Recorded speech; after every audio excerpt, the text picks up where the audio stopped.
Assalamualaikum warahmatullahi wabarakatuh. Alhamdulillah walhamdulillahi rabbil alamin wassalatu wassalamu ala asyrafil anbiya'i wal mursalin wa ala alihi wa ashabihi wa man tabi'ahum bi ihsan ila yaumiddin amma ba'd. Baiklah, kita di sini membahas materi kuliah tentang akhlak tasawuf, yaitu materinya yang sekarang itu adalah akhlak kepada manusia dan lingkungan. Ya, ini bisa kita lihat gambar-gambar yang ada. Ini orang yang membersihkan lingkungan, bergotong royong, bekerja sama. Nah, ini perbedaan antara lingkungan yang rusak dengan lingkungan yang bagus, lingkungan yang subur dan yang ada yang kering kerontang. Ya. Kemudian ini adalah gambar manusia, perkembangan dari masa kanak-kanak, ya, masa bayi, kanak-kanak, kemudian remaja, kemudian dewasa, kemudian menjadi orang tua. Nah, ini tercermin di dalam gambarnya. Kita harus berakhlak kepada manusia berapapun itu usianya. Ya, harus berakhlak mulia kepada mereka, baik kepada anak kecil. Itu kan di Minang itu terkenal dengan kata malereng, kata mendata, kata mendaki, yang ketek disayangi, yang sesama besar itu diajak bersahabat, ya. Kemudian yang orang tua itu dihormati. Kemudian ini gambar lingkungan, ya. Betapa indahnya di sini kita mentadaburi alam semesta yang diciptakan oleh Allah, berapa besar karunia dan rahmat yang telah diberikan Allah kepada kita, dan mesti kita harus mensyukurinya. Nah, inilah tema kita, akhlak kepada manusia dan lingkungan. Ya, kita akan membahas di sini akhlak kepada, yang pertama adalah akhlak kepada manusia. Ada pengertian, ada alasan kenapa kita berakhlak kepada manusia, kemudian macam-macam berakhlak kepada manusia, ada akhlak kepada diri sendiri, keluarga, dan masyarakat. Kemudian juga ada contoh dari akhlak kepada manusia. Ada contoh akhlak mahmudah, akhlak yang dibenarkan oleh agama dan Rasulullah, dan ada contoh dari akhlak mazmumah, akhlak yang sebaliknya tidak dibenarkan oleh agama Allah dan Rasulnya. Kita lihat di sini, yang pertama kita akan membahas tentang latar belakang. Kita lihat di sini, Islam adalah agama yang sempurna. Seluruh ajarannya, termasuk ajaran akhlak tasawuf, itu bersumber dari wahyu ilahi. Akhlak bersumber dari wahyu ilahi, tasawuf juga bersumber dari wahyu ilahi. Yang mana wahyu ilahi ini tidak akan berubah sampai kapanpun sebagai bukti kebenaran dari Al-Quran. Al-Quran itu merupakan kitab petunjuk. Di dalamnya setiap dimensi kehidupan manusia, termasuk dalam berakhlak baik kepada manusia dan lingkungan. Hal ini juga tidak bisa dinafikan karena di dalam Al-Quran telah tertuang segenap aspek yang dibutuhkan manusia dalam kehidupannya, baik yang berkenaan dengan duniawi maupun ukhrawi. Nah, termasuk di sini berakhlak baik kepada manusia dan lingkungan. Kedudukan akhlak itu dalam kehidupan manusia itu menempati tempat yang penting. Nah, baik sebagai individu maupun sebagai anggota masyarakat dan bangsa, sebab jatuh bangunan suatu masyarakat tergantung kepada bagaimana akhlaknya. Akhlak bukan hanya sopan santun, tata krama yang bersifat lahiriah dari seseorang terhadap orang lain, melainkan lebih dari itu. Ya, kita lihat di sini pengertian akhlak kepada sesama manusia. Ya, ini peta pikirannya. Ya, pengertian akhlak kepada manusia. Kita ini adalah manusia. Manusia itu adalah makhluk sosial. makhluk sosial yang bergaul dan berinteraksi itu dengan orang lain. Tidak mengunci diri. Kita adalah manusia makhluk sosial, berarti kita tidak bersifat individual dan juga tidak mengunci diri. Kita adalah zon politikon. Kita adalah manusia adalah zon politikon, makhluk sosial yang saling membutuhkan antara satu dengan yang lainnya. Ya, oleh karena itu kita mesti harus berakhlak. Kita lihat pengertian akhlak. Akhlak berasal dari bahasa Arab, ya artinya budi pekerti, tabiat dasar yang ada pada manusia. Akhlak adalah potensi yang tertanam di dalam jiwa seseorang yang mampu mendorongnya berbuat baik atau bisa mendorong untuk berbuat buruk. Ya, tanpa dijauhi oleh pertimbangan akal dan emosi. Makanya akhlak terbagi dua, ada akhlak yang baik, ada akhlak yang buruk. Ya, pada hakikatnya itu adalah manusia itu adalah makhluk sosial. Ini manusia makhluk sosial. Dalam menjalankan kehidupannya, ia tidak bisa terlepas dari bantuan orang lain. Ya, kita kuliah umpamanya tidak lepas bantuan dari orang lain. Baik dari bantuan dari orang tua, bantuan dari dosen, bantuan dari sanak famili kita, bantuan dari abang kita, bantuan dari adik kita. Ya, manusia tidak bisa terlepas dari bantuan orang lain. Manusia yang satu dengan manusia lain seharusnya. Oleh karena itu kita harus berkontribusi, saling tolong menolong agar terciptanya satu kehidupan yang rukun dan harmonis. Ya.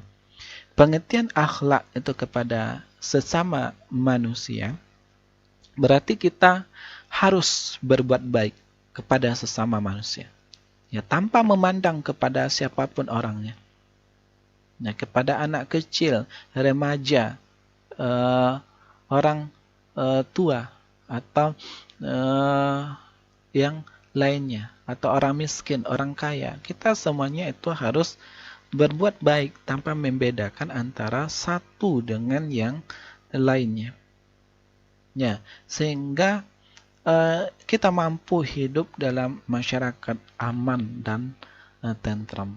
Ya, Bapak ulangi lagi, pengertian akhlak kepada manusia itu berarti kita harus berbuat baik kepada sesama manusia tanpa memandang kepada siapa orang tersebut, sehingga kita mampu hidup dalam masyarakat yang aman dan tentram. Nah, berbuat baik kepada sesama manusia tanpa memandang siapa orang tersebut sehingga kita mampu hidup dalam masyarakat aman dan tentram. Nah, ini contohnya ada seorang anak berbuat baik kepada orang tuanya sebelum pergi ke sekolah, dia bersalaman dulu. Ya, mengamalkan sunnah Nabi, mengamalkan ajaran-ajaran Islam bahwa seorang anak mesti harus menghormati orang tua. Begitu juga ada seorang anak membantu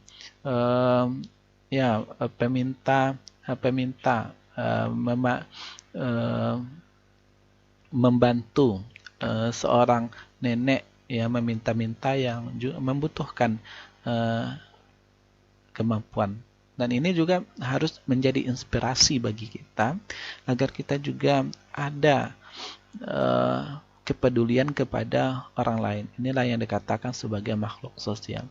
Kemudian ada seorang teman menolong temannya menaiki suatu bukit. Dan di sini tercerminlah akhlak di dalamnya. Kita sebagai makhluk sosial harus bergaul dan juga berinteraksi, tidak bersifat individual, ya, tidak mengunci diri.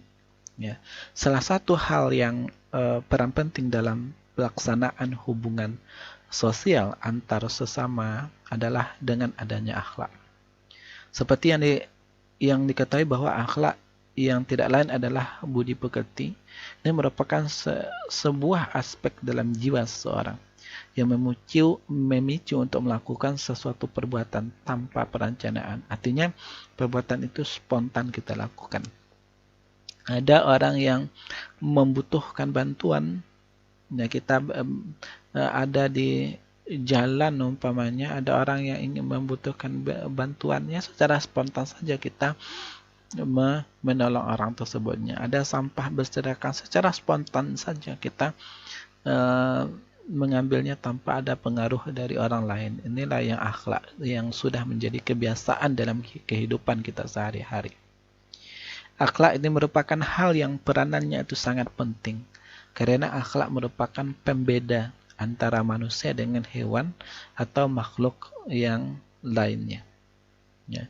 Dalam kenyataan kehidupan kita sehari-hari, ya kadangkala kita pernah itu menjumpai seorang muslim, menemui seorang muslim yang mungkin dari sisi ritualitas ibadahnya, dari sisi ibadahnya mungkin bagus. Namun ya dia sering sholat jamaah, mungkinnya sering berpuasa umpamanya, bahkan sampai dia pergi haji itu berulang kali umpamanya. Namun hal demikian sering tidak tercermin dalam perilaku dan akhlaknya. Ada yang kita temukan dalam kehidupan sehari-hari yang muslim yang mungkin dari sisi ritualitas ibadahnya bagus, namun hal demikian sering tidak tercermin dalam perilaku dan akhlaknya. Ibadahnya bagus tapi akhlaknya buruk. Ada yang kita temukan dalam kehidupan sehari-hari. Salatnya rajin tetapi sering tak peduli dengan tetangganya yang miskin. Saum puasa sunnahnya itu rajin, namun wajahnya itu jarang menampakkan sikap ramah kepada sesama. Zikirnya rajin, tetapi tak mau bergaul dengan masyarakat umum. Demikian seterusnya. Tentu saja muslim demikian bukanlah muslim yang ideal dan berakhlak karimah, apalagi menjaga muruah dan kehormatan. Makanya di sini kita harus seimbang. Ya. Makanya dikatakan dalam surat wal asr innal insana lafi khusr. Demi masa sesungguhnya manusia itu benar-benar berada dalam kerugian. Illal ladzina amanu wa amilus solihat, kecuali orang-orang yang beriman. Tetapi bukan hanya beriman saja di dalam ayat disampaikan, tapi wa amilus soleh. Ya, kecuali orang-orang beriman dan beramal soleh. Watawassaw bil haqqi watawassaw bis sabr, dan orang yang saling tolong menolong baik dalam hal ketakwaan dan saling tolong menolong itu dalam hal kesabaran. Artinya tidak hanya diri kita saja, iman kita saja, tetapi iman harus diiringi juga dengan apa? Dengan amal soleh. Ada ibadah diri kita harus jaga, kita berbaiki dengan keimanan kita, dan juga kita harus beramal soleh, berbuat baik kepada orang lain. Alasan berakhlak yang baik kepada sesama manusia. Ini juga termasuk alasan kenapa kita tidak boleh berbuat buruk ya kepada sesama manusia. Nah, kita kaji dulu bahwasannya akhlak itu dalam Islam itu meliputi dua dimensi, yaitu dimensi batiniah dan lahiriah sekaligus. Ya, apa yang ada itu dalam hati dan apa yang tercermin itu dalam perilaku melalui organ-organ tubuh, ya, perilaku tangan, kaki, dan lain sebagainya. Inilah yang harus kita tahu yang membedakan akhlak itu dengan moral, etika, dan susila. Ya. Jika moral, etika, dan susila itu hanya mementingkan apa yang nampak dalam diri seseorang. Dia alim, dilihat dari bajunya, baju kokoh umpamanya, dia pakai jilbab dalam umpamanya. Nah, akhlak tidak seperti itu. Ya. Dalam konsep akhlak, yang ada dalam batin kita itu harus bersih dan baik. Ya, batin kita, ya, batiniah kita, apa yang dalam diri kita, hati kita itu mesti harus bersih dan baik. Ya. Yang kemudian itu tercermin itu dalam perilaku kita sehari-hari. Bukan hanya baik di luarnya saja, sebagaimana yang terjadi pada orang-orang yang berpura-pura atau mengidap penyakit munafik, ya, tetapi Islam mementingkan baik dari aspek dalam batinnya ataupun dari aspek luarnya. Keduanya itu dibahas dalam Islam. Ya, begitu juga alasan kita itu berbuat baik kepada manusia itu harus dilakukan itu dalam hal dua ini. Baik dalam hal aspek di dalam diri kita ini, yaitu kita memang ada niat yang baik kepada manusia, ya, sehingga kita berbuat baik, dan juga kita harus berbuat baik itu dari aspek di luar kita, organ-organ tubuh kita, ya, seperti tangan kita memang melakukan apa yang niat baik yang terdapat di dalam hati, melakukan dengan perbuatan kita, baik dengan tangan, mulut, atau perilaku kita. Sesuai apa yang di luar dengan yang di dalam itu sesuai. Ya, harus mencakup kedua dimensi, baik dimensi batiniah atau lahiriah. Nah, kita lihat itu. Kan banyak pertanyaan, itu mengapa kita harus berakhlak mulia? Ya, kenapa kita harus berakhlak mulia kepada manusia? Kenapa kita harus membebaskan diri kita itu dari akhlak tercela? Nah, jawabannya itu setidak-tidaknya itu bisa dijelaskan dalam poin yang Bapak jelaskan ini. Ini hanya sebagian, masih banyak alasan-alasan lain yang menjadikan kita mesti harus berakhlak baik kepada sesama manusia. Yang pertama, itu manusia itu adalah zon politikon. Ya, makhluk kita adalah alasan berakhlak sesama manusia, kita adalah makhluk zon politikon, makhluk sosial yang saling membutuhkan. Ya, akhlak mulia itu sangat penting di dalam kehidupan kita. Kita sebagai makhluk sosial yaitu membutuhkan orang lain. Ya, tidak bisa hidup hanya sendiri-sendiri saja. Ya, manusia itu merupakan makhluk yang saling membutuhkan satu sama lain. Dalam bermasyarakat kita perlu menghargai. Bagaimana cara bersikap kepada orang yang lebih tua? Bagaimana cara bersikap kepada orang yang lebih muda?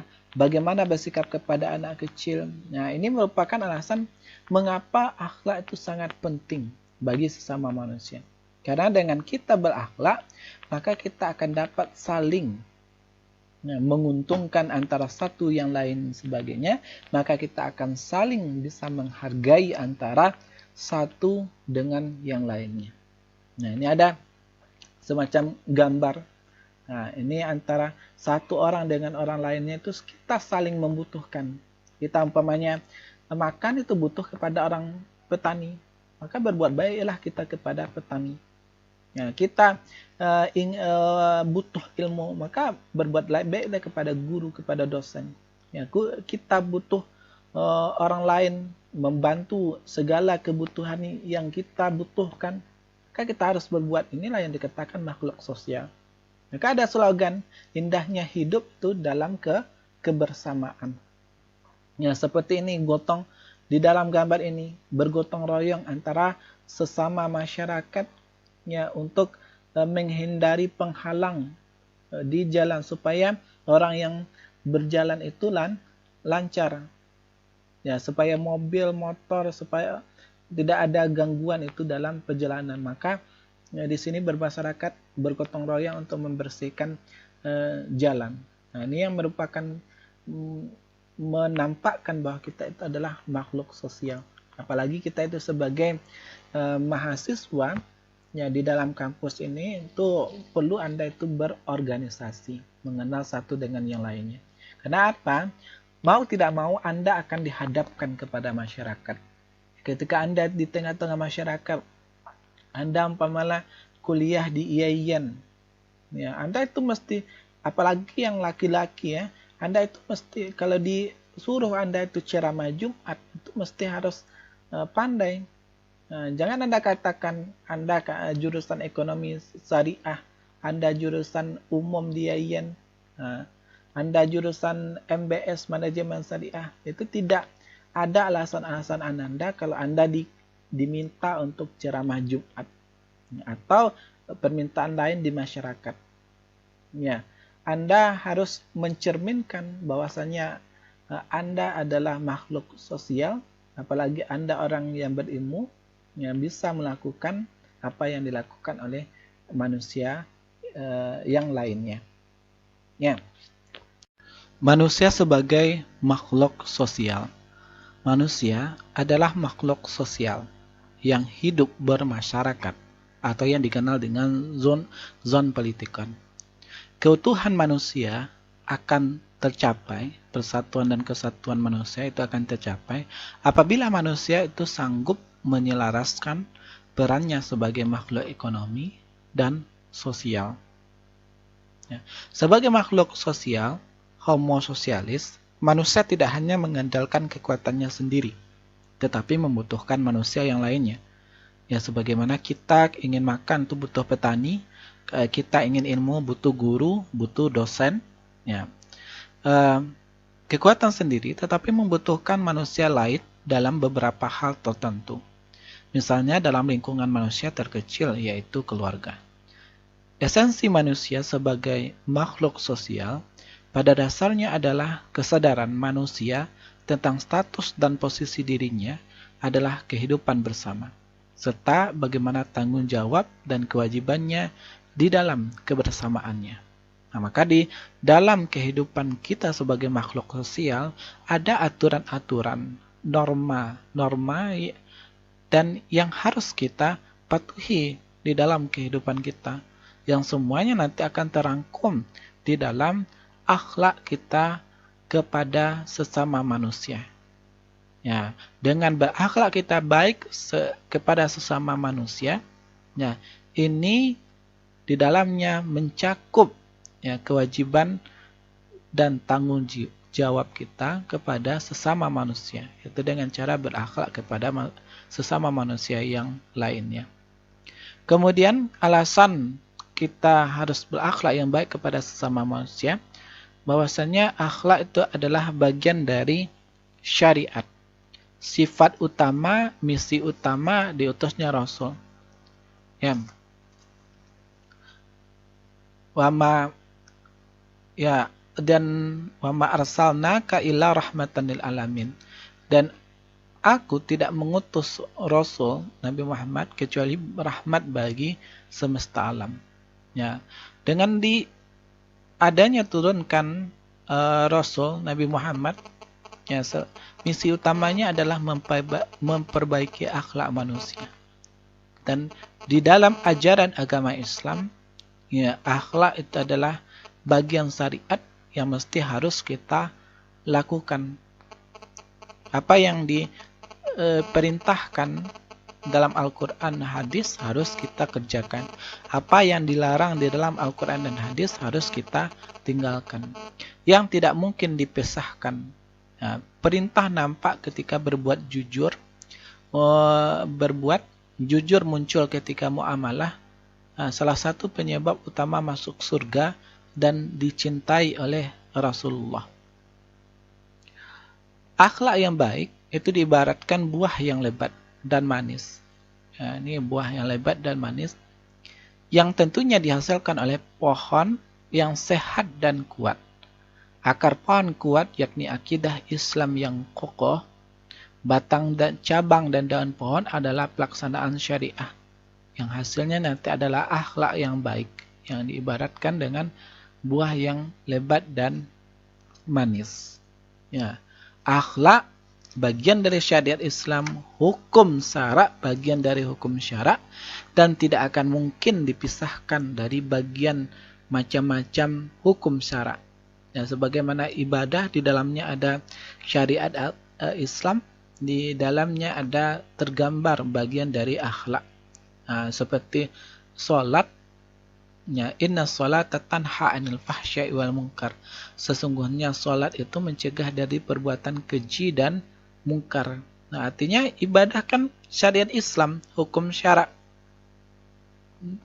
Namun dalam hukum syara tergambar di dalamnya itu adalah ada bagian-bagian akhlak di dalamnya. Seperti sholat tadi, kita sholat, ya, kita memenuhi syariat Islam, ya, mengerjakan sholat, di dalamnya terdapat nilai-nilai akhlak di dalamnya, yaitu sholat mencegah dari perbuatan keji dan mungkar, muamalah dan lain sebagainya. Ya, misalnya ketika kita khusyuk, ya, tidak akan nampak kecuali dalam sholat. Sifat jujur dan amanah hanya akan muncul pada muamalah.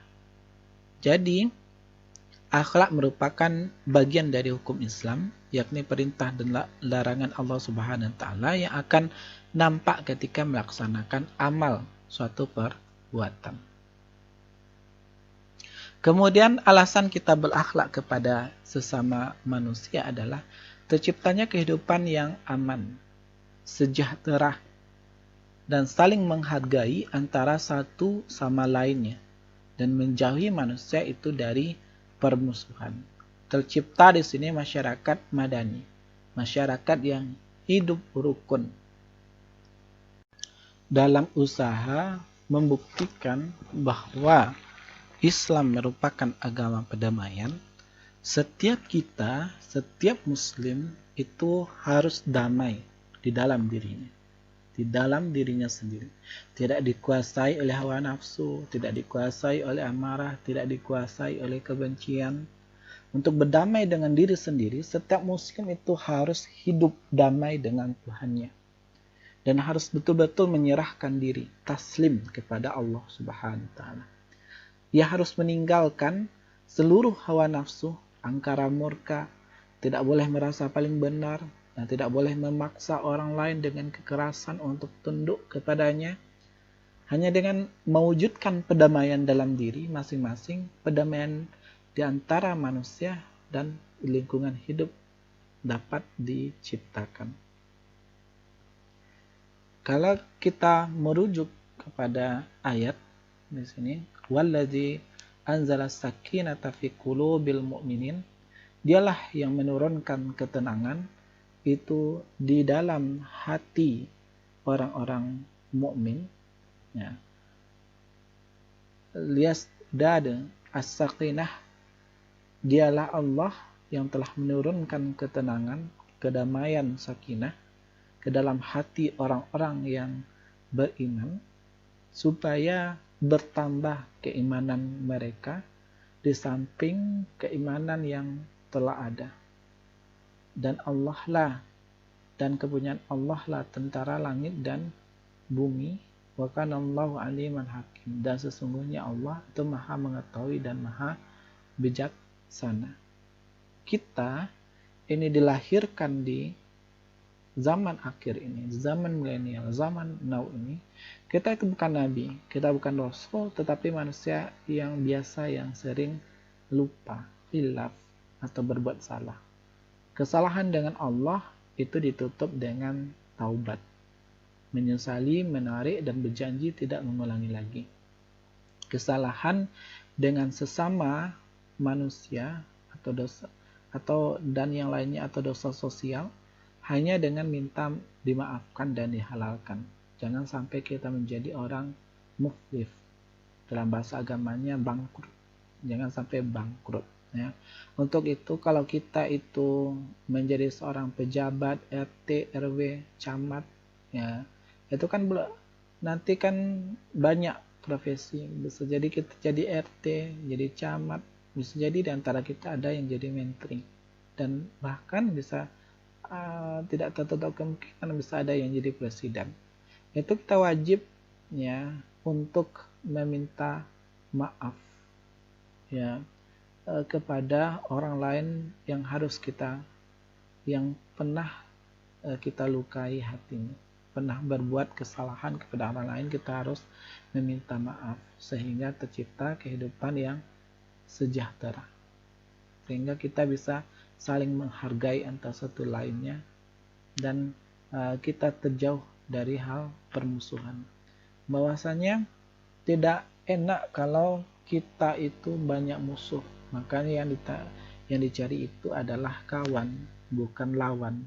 Nah, dimanapun Anda berada, termasuk ketika Anda nanti menghadapi dunia kerja, ya Anda harus banyak link-link, harus banyak teman, sehingga akan mudah mencari pekerjaan. Bukan hanya teori-teori di kampus saja, tetapi juga harus ada prakteknya di tengah masyarakat.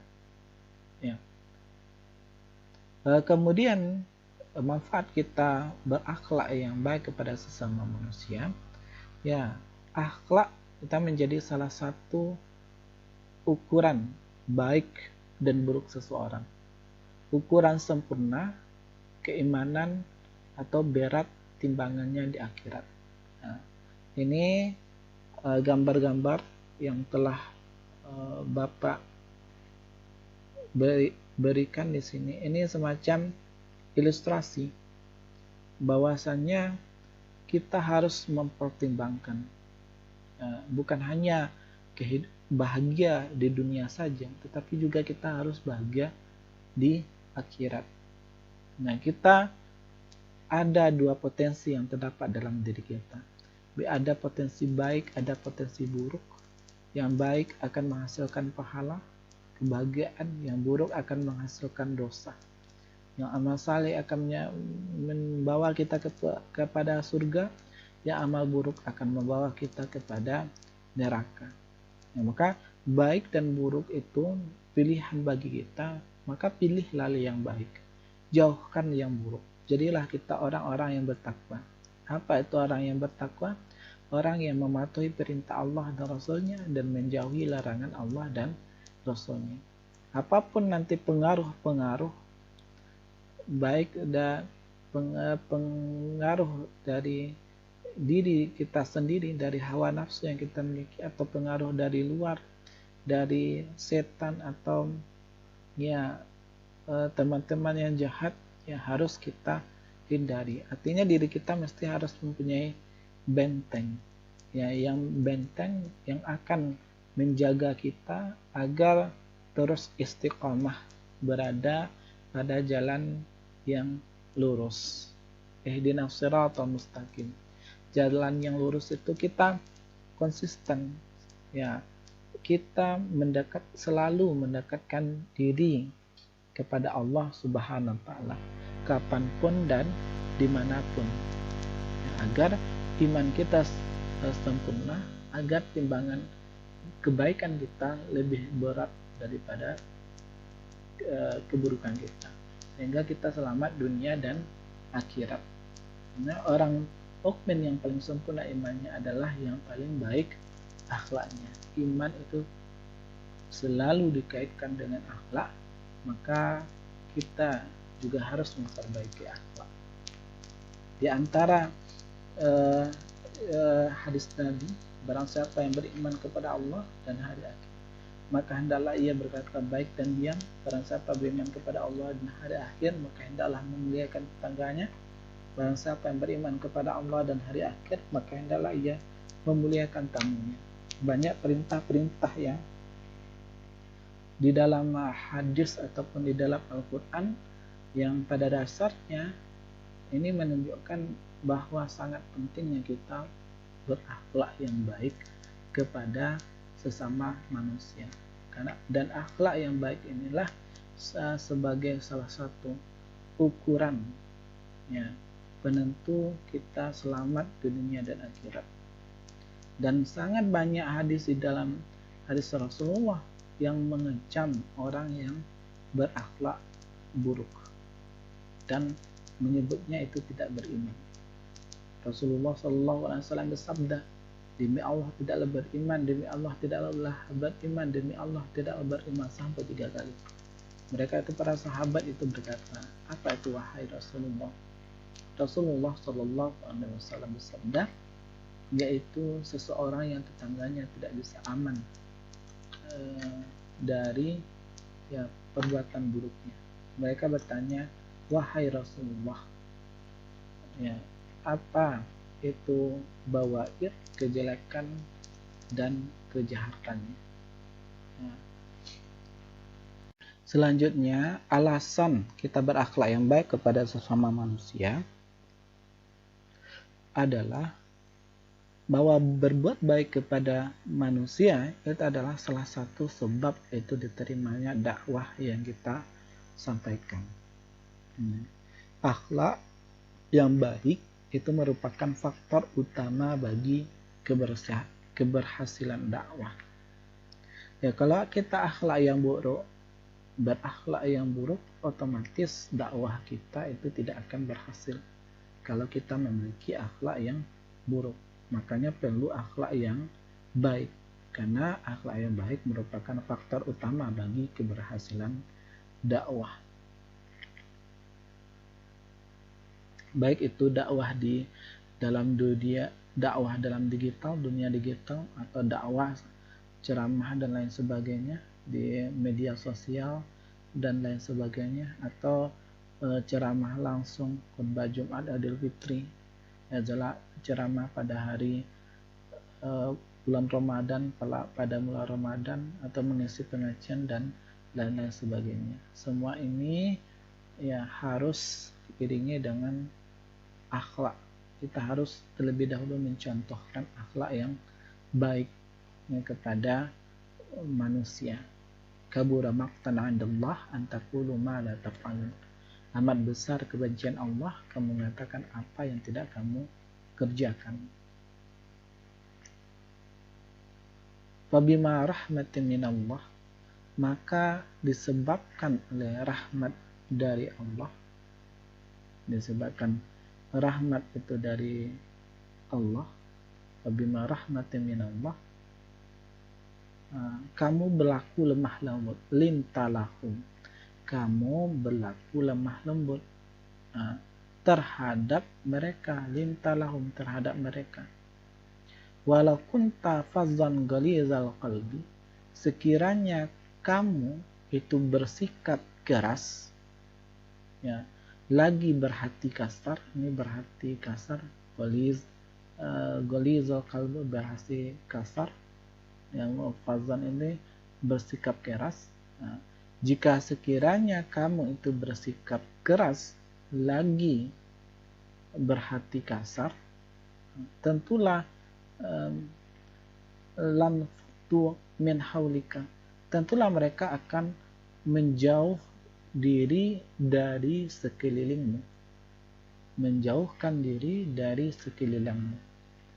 Fa'fu, karena itu maafkanlah, karena itu maafkanlah mereka. Wastaghfir lahum, dan mohonlah ampun bagi mereka. Wasyawirhum, dan bermusyawarahlah dengan mereka dalam urusan itu, fil amri. Kemudian apabila faiza azamta, kemudian apabila kamu telah membulatkan tekad, fatawakkal 'alallah, maka bertawakallah kamu kepada Allah. Sesungguhnya Allah menyukai orang-orang yang bertawakal kepadanya. Nah, ini bisa dibaca terjemahnya, ya. Maka disebabkan rahmat dari Allah lah kamu itu berlaku lemah lembut, ya, terhadap mereka. Sekiranya kamu itu bersikap keras, lagi berhati kasar, tentulah mereka akan menjauhkan dari sekelilingmu. Karena itu maafkanlah mereka dan mohon ampunlah bagi mereka, dan bermusyawarahlah dengan mereka dalam urusan itu. Kemudian apabila kamu membelatkan tekad, maka bertawakallah kepada Allah. Sesungguhnya Allah menyukai orang-orang yang bertawakal. Dalam ayat di atas itu jelas bahwa faktor utama keberhasilan dakwah itu adalah akhlak yang baik. Metodenya kita harus berakhlak yang baik. Karena apa? Karena kalau kita berakhlak sebaliknya, berakhlak buruk, ya dakwah kita itu akan sulit diterima oleh orang lain. Nah, ud'u ila sabili rabbika, artinya serulah manusia itu ke jalan Tuhanmu dengan hikmah, bil hikmah, dengan hikmah dan pelajaran yang baik. Dan sambungannya, bantahlah mereka itu dengan cara yang baik. Quran surat An-Nahl ayat 120. Dengan akhlak yang mulia, Rasulullah SAW sanggup itu meluluhkan hati keras seorang Arab Badui yang secara tidak sopan buang air kecil di dalam masjid. Sebagaimana diceritakan dalam hadis muttafaqun alaihi, suatu ketika seorang Arab Badui datang ke masjid Nabi dan buang air kecil di dalam masjid tersebut. Kontan saja para sahabat yang mengetahui hal itu langsung marah dan siap memukul Arab Badui tersebut. Tetapi Rasulullah itu mencegahnya, bukannya marah-marah. Rasulullah SAW justru menunggu si Badui itu menyelesaikan buang airnya. Setelah itu dengan tenang Rasulullah SAW menyiram tanah yang barusan dikencingi oleh si Badui tersebut, sementara si Badui hanya tertegun melihatnya. Ternyata dengan tindakan Rasulullah SAW ini, hati si Badui menjadi luluh dan akhirnya menyatakan keislamannya di hadapan Rasulullah SAW. Nah, inilah sebagai salah satu contoh cara yang diajarkan kepada Nabi. Makanya sebaik-baiknya contoh akhlak itu ada pada Al-Quran dan hadis. Macam-macam akhlak kepada sesama manusia. Ya, akhlak kepada diri sendiri. Kemudian akhlak kepada keluarga dan juga akhlak kepada masyarakat. Yang pertama adalah akhlak kepada diri sendiri. Artinya adalah sikap seseorang atau pribadinya jasmani rohani adil, tidak memaksa diri, tidak membahayakan jiwa, ya, contoh iri, munafik dan lain-lain. Ya, akhlak terhadap diri sendiri yaitu bagaimana seharusnya seseorang itu bersikap dan berbuat yang terbaik untuk dirinya lebih dahulu. Karena dari sinilah kemudian ia menentukan sikap dan perbuatan yang terbaik baginya. Ya, Bapak ulangi lagi, akhlak kepada diri sendiri yaitu bagaimana seseorang itu bersikap dan berbuat yang terbaik untuk dirinya lebih dahulu. Karena dari sinilah kemudian ia menentukan sikap dan perbuatan yang terbaik baginya. Ya, sebagaimana itu dalam firman Allah, yaitu dalam surat Ar-Rum itu ayat 33. Ya, yang membahas tentang manusia yang telah diciptakan Allah dalam potensi fitrahnya itu berkewajiban menjaga kesucian lahir dan batin di dalam dirinya. Fa'akim wajhaka lid-dini hanifah, maka hadapkanlah wajahmu dengan lurus kepada agama Allah. Fitratallah allati fataran nasa 'alaiha, tetaplah atas fitrah Allah yang telah menciptakan manusia menurut fitrah itu. Nah, tetaplah atas fitrah yang telah ditetapkan Allah ya, setelah menciptakan manusia, ya, yang mana Allah menciptakan manusia menurut fitrah tersebut. Nah, la tabdil, tidak ada perubahan pada fitrah Allah, tidak ada perubahan pada fitrah Allah. Itulah agama yang lurus. Zalikat dinul qayyim, itulah agama yang lurus. Walakinna aksaran nasi la ya'lamun, tetapi kebanyakan manusia tidak mengetahui. Bapak ulangi lagi, maka hadapkanlah wajahmu dengan lurus kepada agama Allah, tetaplah atas fitrah yang telah ditetapkan Allah yang telah menciptakan manusia menurut fitrah itu. Tidak ada perubahan pada fitrah Allah. Itulah agama yang lurus, tetapi kebanyakan manusia tidak mengetahuinya. Artinya kita di sini diperintahkan, ya, manusia itu diperintahkan. Manusia itu telah diciptakan Allah, punya masing-masing kita itu punya potensi fitrah, ya, atau biasa dikenal dengan suara batin, yang mana potensi fitrah kita itu tidak jahat, artinya selalu mengarahkan ke yang baik.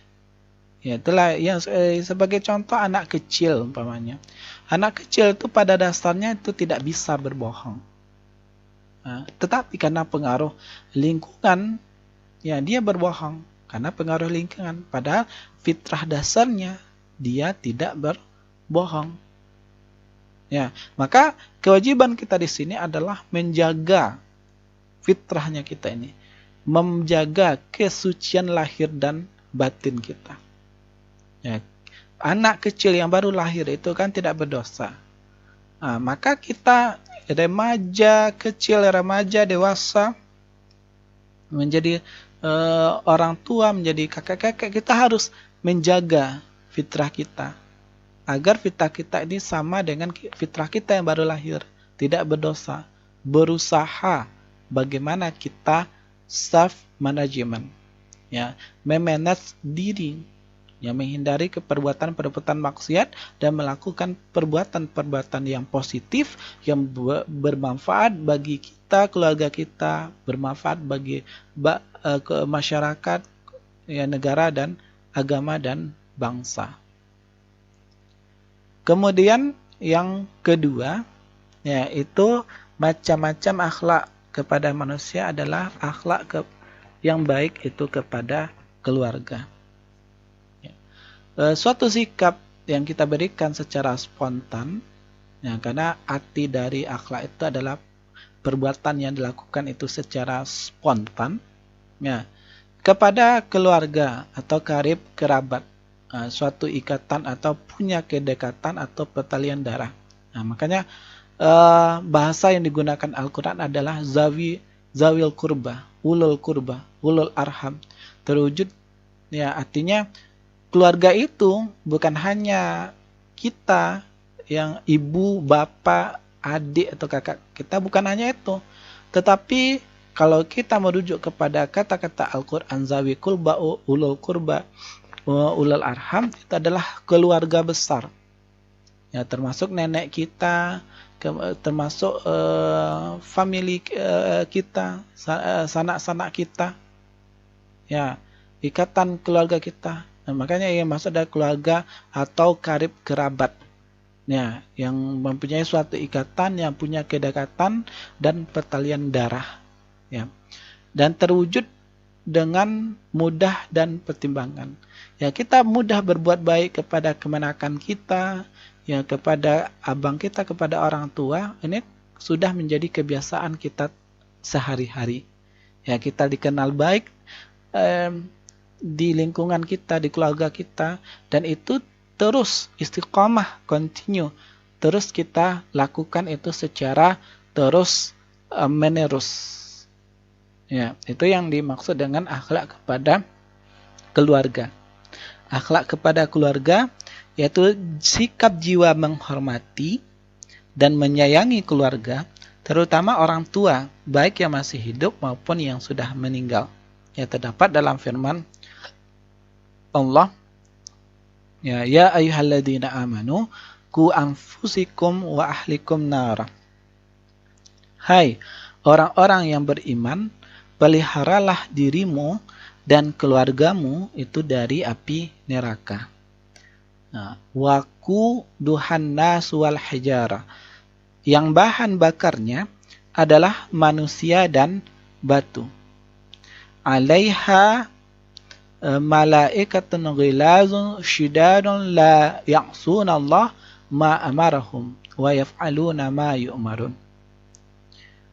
Penjaganya malaikat-malaikat yang kasar, yang keras, tidak mendurhakai Allah terhadap apa yang diperintahkannya, dan selalu mengerjakan apa yang diperintahkan oleh Allah.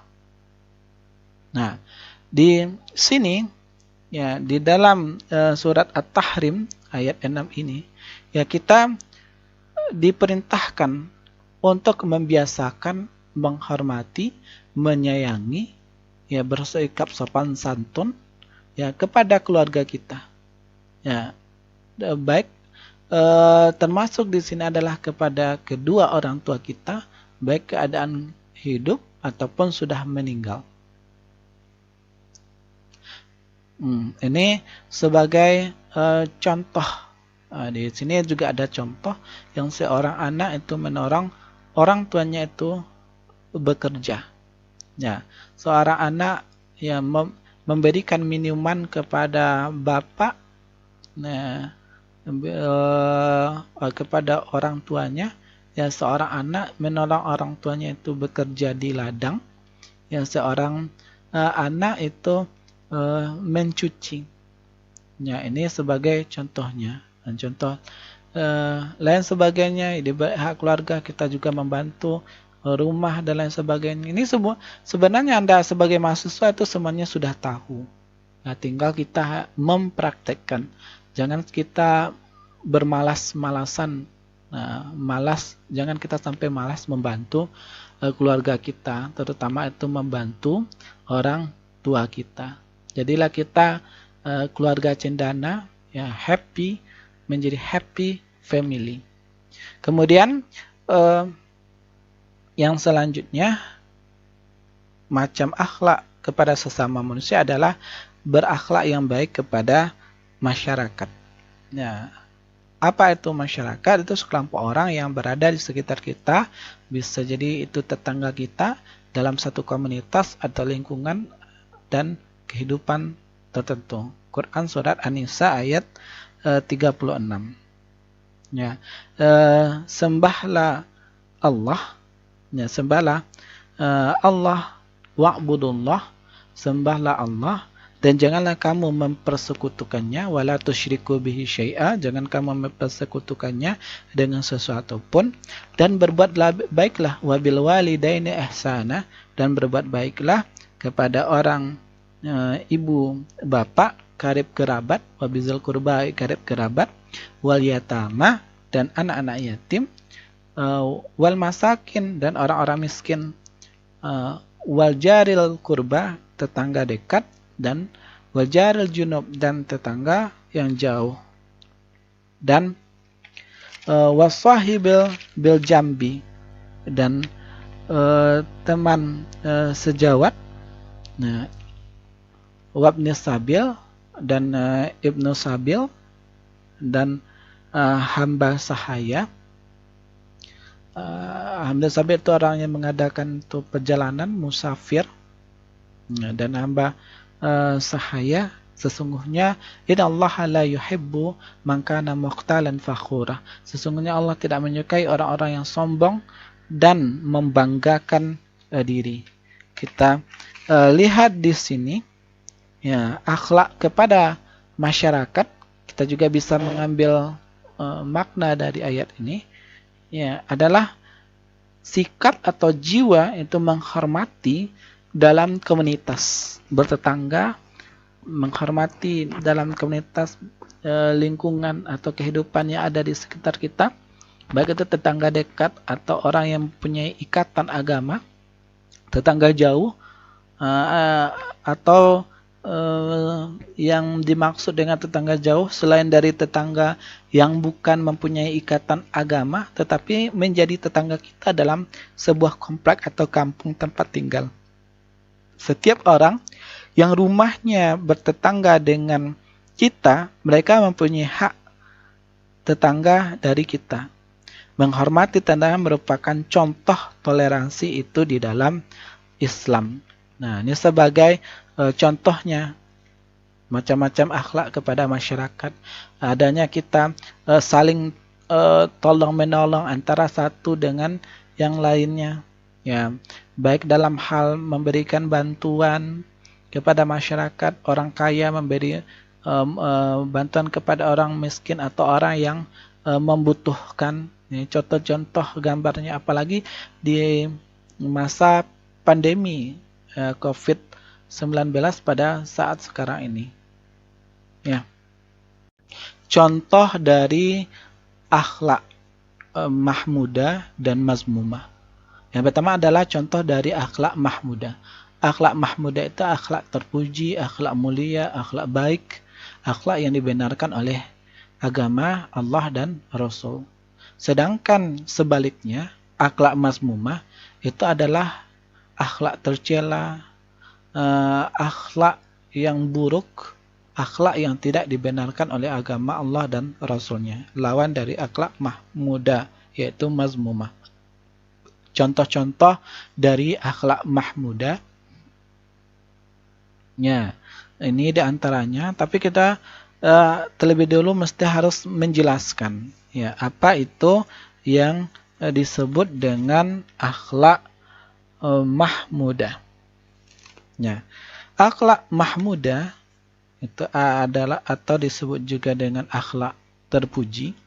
Ya, secara etimologi bahasa, akhlak mahmudah adalah akhlak yang terpuji. Mahmudah itu merupakan bentuk maf'ul dari kata hamida yang berarti dipuji. Akhlak mahmudah atau akhlak terpuji disebut juga dengan akhlak al-karimah, akhlak mulia, atau al-akhlak al-munjiat, akhlak yang menyelamatkan pelakunya.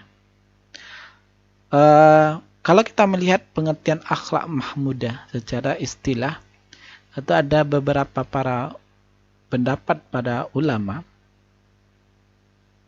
Ya, kalau menurut Al-Ghazali, itu akhlak terpuji itu merupakan sumber ketaatan dan kedekatan kepada Allah Subhanahu wa taala, sehingga mempelajari mengamalkannya merupakan kewajiban individu setiap muslim.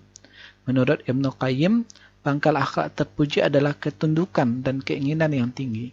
Sifat-sifat terpuji menurutnya berpangkal dari kedua hal tersebut, yaitu ketundukan dan keinginan yang tinggi. Abu Daud As-Sijistani, akhlak terpuji adalah perbuatan-perbuatan yang disenangi, sedangkan akhlak tercela merupakan perbuatan-perbuatan yang harus dihindari. Jadi, yang dimaksud dengan akhlak mahmudah adalah perilaku manusia yang baik, yang disenangi, menurut individu maupun sosial, serta sesuai dengan ajaran yang bersumber dari Al-Quran dan hadis.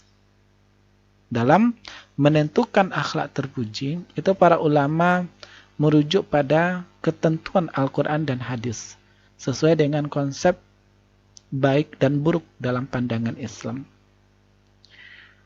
Muhammad Isa Abdillah As-Sahim itu menyebutkan bahwa di antara akhlak terpuji ada bergaul secara baik, berbuat baik kepada sesama, adil, rendah hati, jujur, dermawan, tawakal, ikhlas, bersyukur, sabar, dan takut kepada Allah.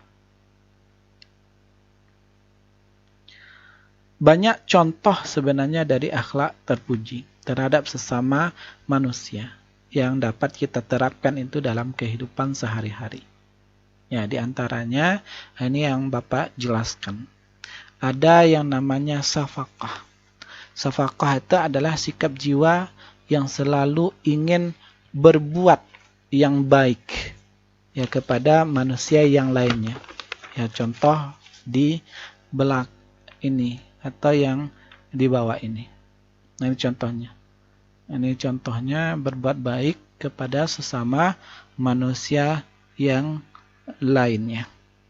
Shafaqah adalah sikap jiwa yang selalu ingin berbuat baik dan menyantuni orang lain. Selalu ingin menolong orang lain.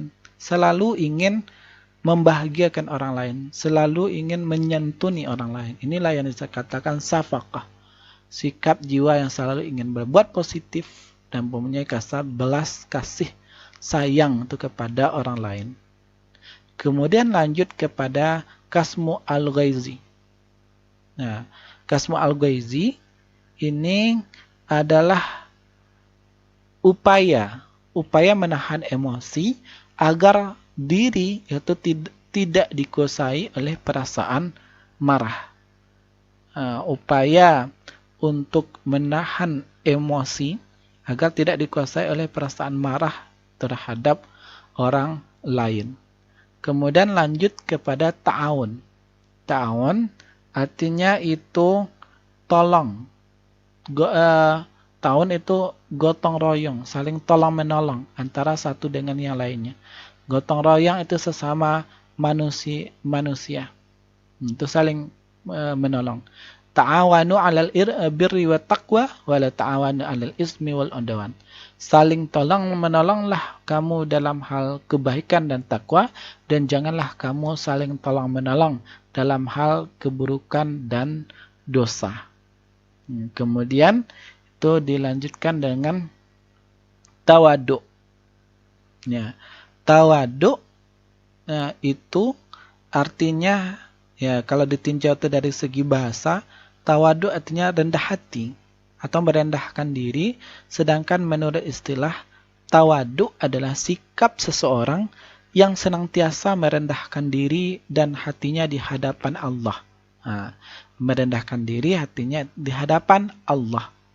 Ya, tawadu ini merupakan sikap yang wajib dimiliki oleh setiap muslim. Nah, itu yang tawadu. Tawadu ini yaitu tidak takabur, tidak sombong. Nah, kemudian afwu. Afwu itu adalah suka memaafkan. Suka memaafkan kesalahan orang lain, senang membebaskan atau membersihkan batinnya dari kesalahan orang lain, dan tidak mau memberi sanksi atas perbuatan orang tersebut. Sikap mental ini sangat mulia. Oleh karena itu, Allah menghimbau agar setiap muslim itu memberi maaf, bukan meminta maaf. Artinya memberi maaf itu lebih mulia dari meminta maaf. Ya, sebagaimana hal ini disuruh Allah dalam firman-Nya, khuzil afwa wa'mur bil 'urfi wa'rid 'anil jahilin. Jadilah engkau pemaaf dan suruhlah orang mengerjakan yang ma'ruf, serta berpalinglah dari orang-orang yang bodoh. Ada syarat-syarat pemberian maaf. Yang pertama, pemberian maaf itu harus timbul dari keinginan untuk berbuat baik atas dasar keimanan dan ketakwaan. Nah, tidak ada tujuan-tujuan tertentu berbuat baik, hanya lillahi ta'ala dalam hal memberi maaf itu sendiri. Nah, pemberian maaf itu harus bertujuan untuk perbaikan, perdamaian, serta untuk menghilangkan permusuhan dan kebencian. Pemberian maaf itu dilakukan bukan karena terpaksa. Pemberian maaf harus dalam batas-batas yang telah ditentukan oleh agama. Nah, kemudian ada husnuzon. Ya, husnuzon artinya setiap pikiran atau anggapan dan prasangka yang baik itu pada orang lain. Terbiasa berhusnuzon atau berbaik sangka adalah hal yang penting. Apabila setiap orang itu sudah terbiasa menerapkan perilaku husnuzon terhadap sesamanya, maka ia insya Allah akan tercipta suatu masyarakat yang harmonis, rukun, dan saling menjaga. Prasangka buruk, su'udzon, kebalikannya, akan merenggangkan persaudaraan antara sesama manusia. Hadis Rasulullah SAW bersabda, yang artinya, sekali-kali janganlah engkau berburuk sangka, itu adalah perkataan yang paling bohong. Hadis riwayat Bukhari. Ya, kemudian selanjutnya adalah hilmu.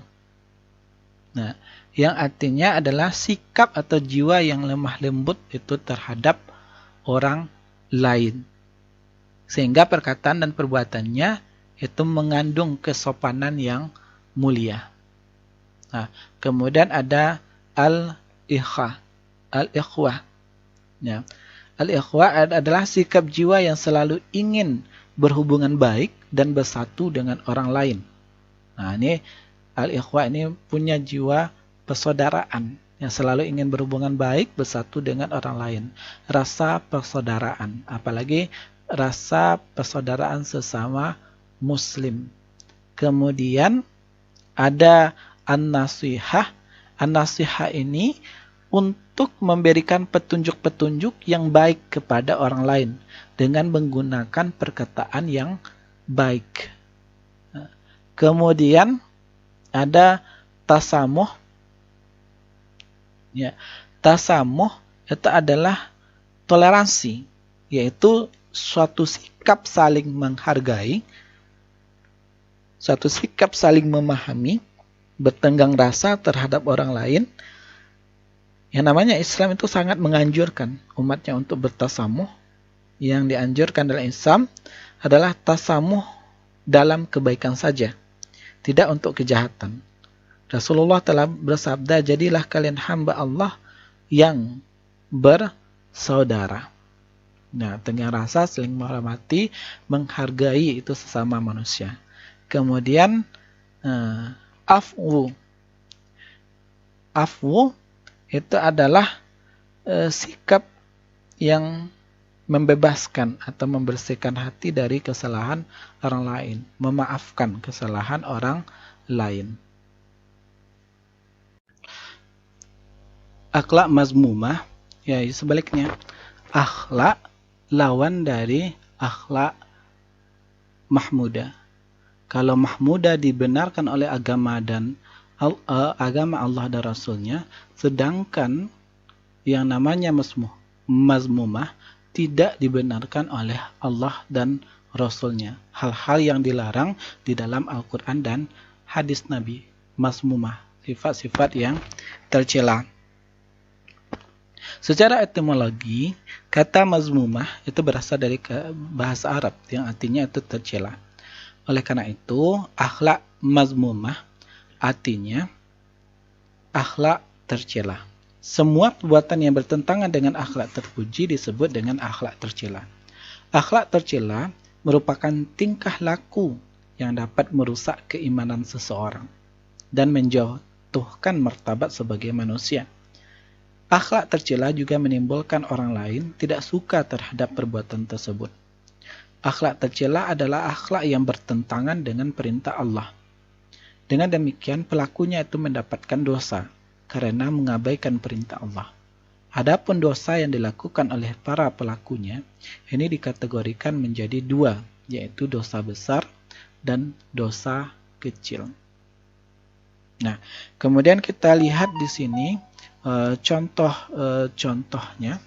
Yang pertama adalah akhlak mazmumah ini. Ini Anda bisa lihat di gambar ini contoh-contoh dari akhlak mahmudah. Ini yang ini. Ini contoh akhlak mazmumah. Akhlak tercela itu membuli teman. Ini juga pertengkaran. Ya. Lanjut kepada yang pertama itu adalah zulmu. Ya, zulmu artinya merugikan orang lain, baik dalam hal materi ataupun dalam hal yang non materi. Nah, artinya berbuat aniaya.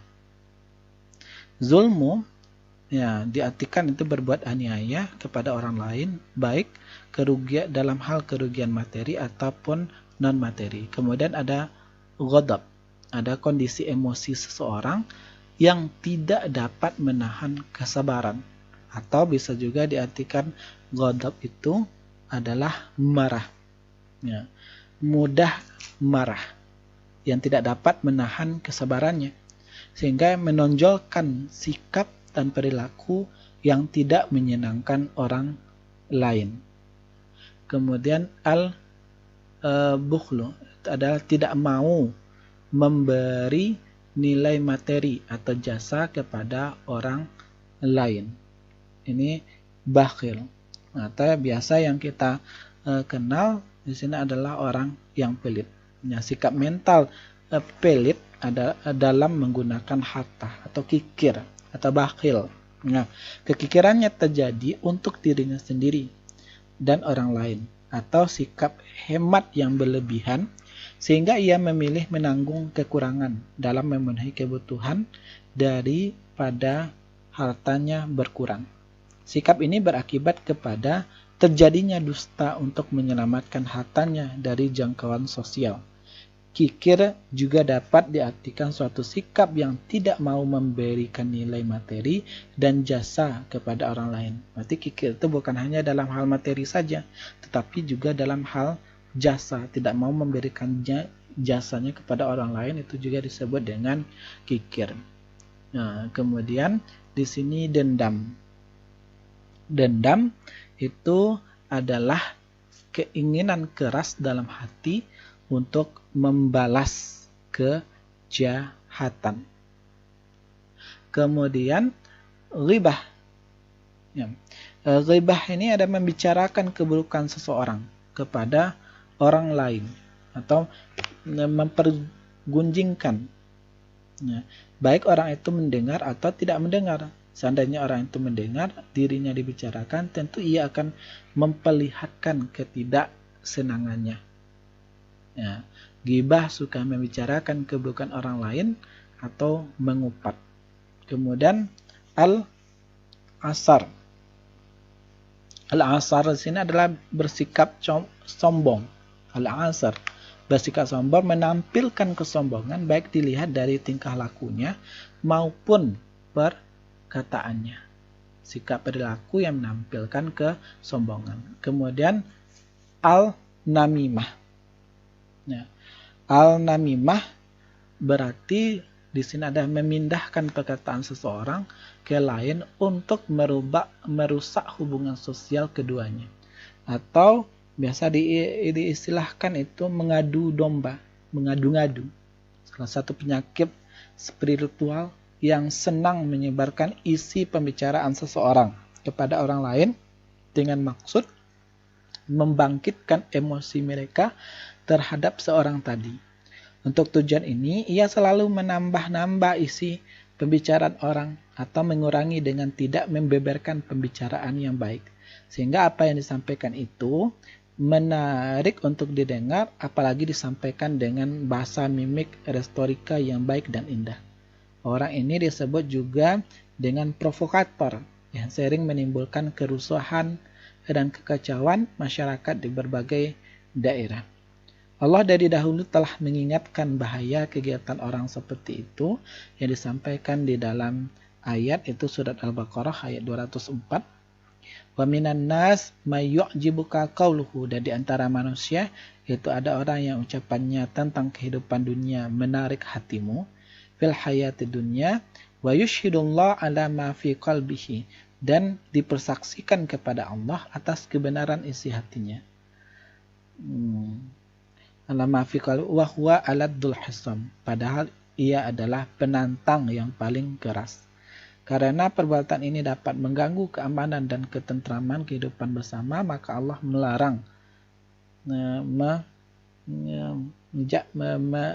melarang perbuatan mengadu-ngadu yang seperti ini. Wala tuti' kulla halafin muhin hamazim masya'im binamin, dan janganlah kamu ikut setiap orang yang banyak bersumpah lagi hina, yang banyak mencela, yang kian kemari itu menghamburkan fitnah. Kemudian itu ada hasadu, hikdu, sikap kejiwaan, selalu ingin menikmati kebahagiaan orang lain, bisa hilang sama sekali, atau iri hati atau dengki. Iri hati atau dengki kepada orang lain. Nah, ini bisa kita pahami di dalam kehidupan sehari-hari bagaimana sikap seorang yang dengki itu. Dia tidak ingin orang lain itu senang. Ya, dia ingin orang itu ya tidak senang di dalam kehidupannya. Ya, ini sebagai contoh gambarannya. Sebenarnya kalau kita lihat itu sangat banyak. Nah, ini hanya beberapa di antaranya contoh dari akhlak yang tercela kepada sesama manusia. Kalau kita lihat faktor-faktor penyebab akhlak tercela, itu faktornya terbagi menjadi dua. Ada faktor internal, karena keadaan fluktuasi iman, kadang imannya tinggi, imannya rendah, ini juga mempengaruhi dalam hal berbuat akhlak tercela. Ada karena bisikan nafsu syaitan, ada karena makanan atau minuman yang haram. Kemudian faktor eksternal yang menyebabkan akhlak tercela itu bisa lingkungan, itu bisa pergaulan. Nah, kalau kita merujuk kepada pendapat Al-Ghazali yang menerangkan ada 4 hal yang mendorong manusia itu melakukan perbuatan tercela atau maksiat. Di antaranya yang pertama adalah dunia dan isinya, yaitu berbagai hal yang bersifat material, harta, kedudukan yang ingin dimiliki manusia sebagai kebutuhan dalam melangsungkan hidupnya agar bahagia. Nah, dunia dan isinya ini yang dapat mendorong orang untuk melakukan perbuatan tercela. Kemudian manusia selain mendatangkan kebaikan, manusia itu dapat mengakibatkan keburukan. Nah, seperti istri, anak, karena kecintaan kepada mereka misalnya dapat melalaikan manusia dari kewajiban terhadap Allah dan terhadap sesama. Kemudian yang ketiga yang menyebabkan melakukan perbuatan tercela maksiat menurut Al-Ghazali, yang pertama kan dunia isinya, kedua manusia, yang ketiga adalah setan atau iblis. Setan adalah manusia yang paling nyata, ia menggoda manusia melalui batinnya untuk berbuat jahat dan menjauhi Tuhan. Yang keempat itu adalah nafsu. Nafsu ada kalanya baik, mutmainnah, dan ada kalanya buruk, amarah. Akan tetapi nafsu cenderung mengarah kepada keburukan. Sebelumnya kita telah membahas berkenaan dengan akhlak kepada sesama manusia. Lanjut, kita sekarang itu membahas akhlak kepada lingkungan. Ya, akhlak yang baik kepada lingkungan.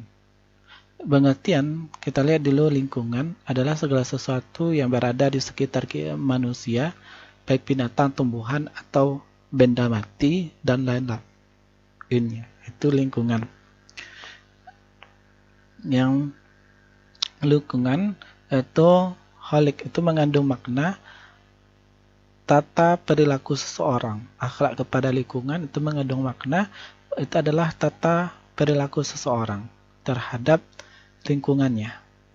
Ya, harus merefleksikan, harus mencerminkan berdasar dasar nilai kehendak Khalik atau Tuhan.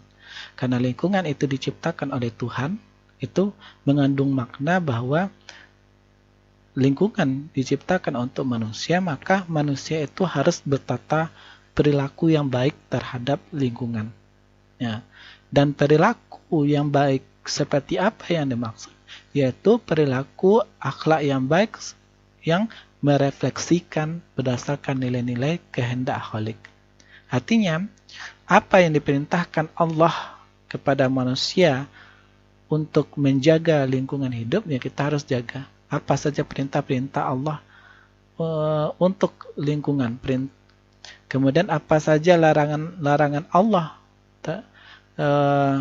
untuk lingkungan, ya makanya kita harus meninggalkannya.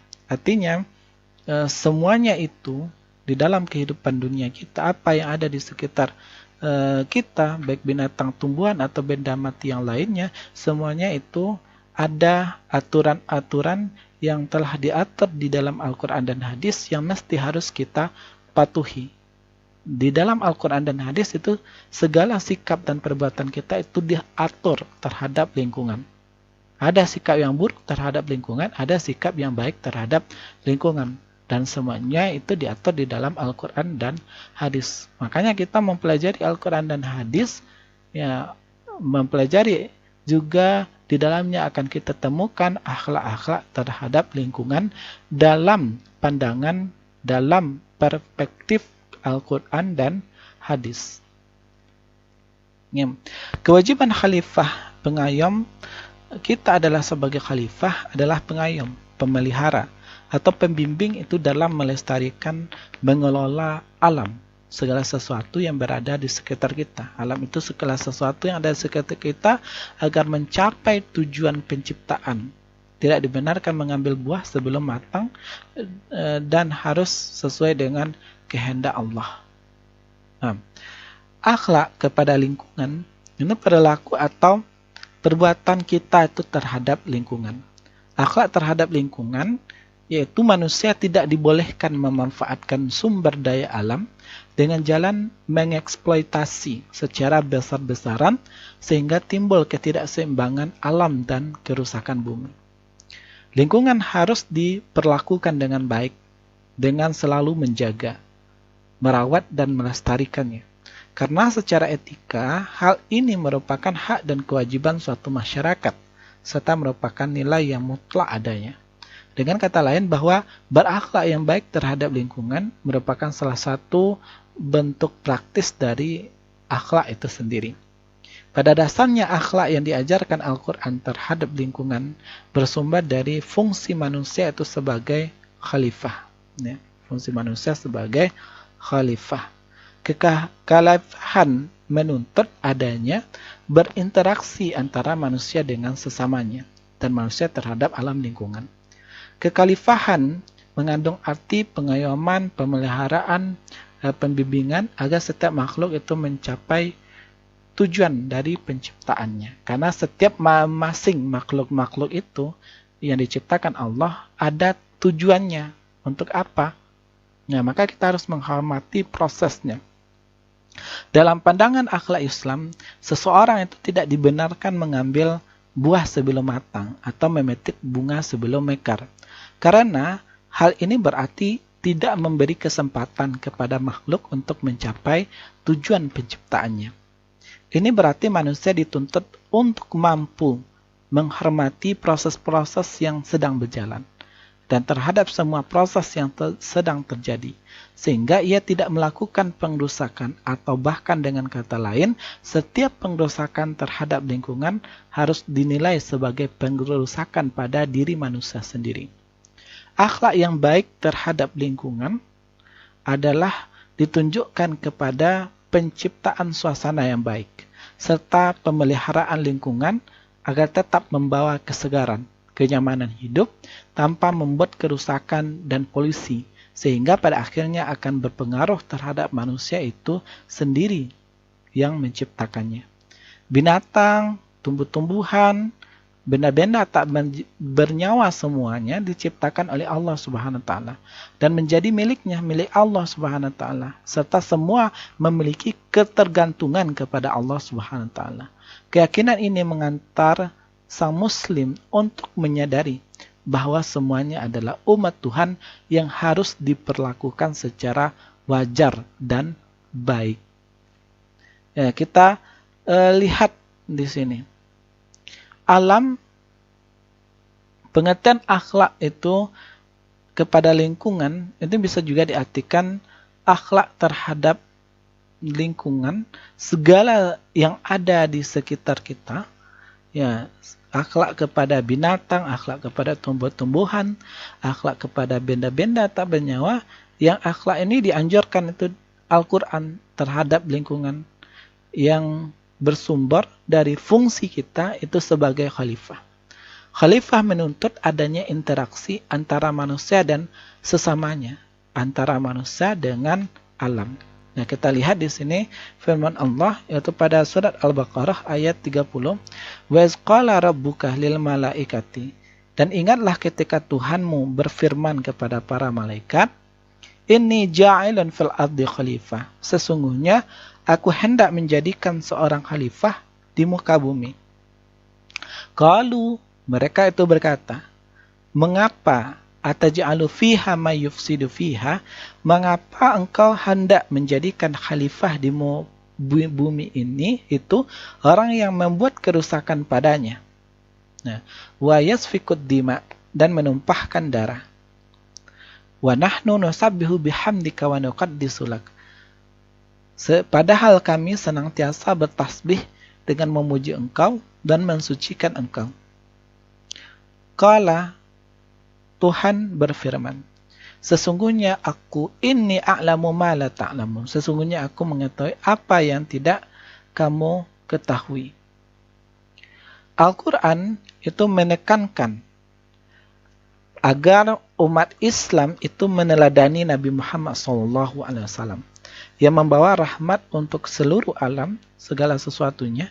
Untuk menyebarkan rahmat itu, Nabi Muhammad SAW bahkan memberi nama semua yang menjadi milik pribadinya, sekalipun benda-benda itu tak bernyawa.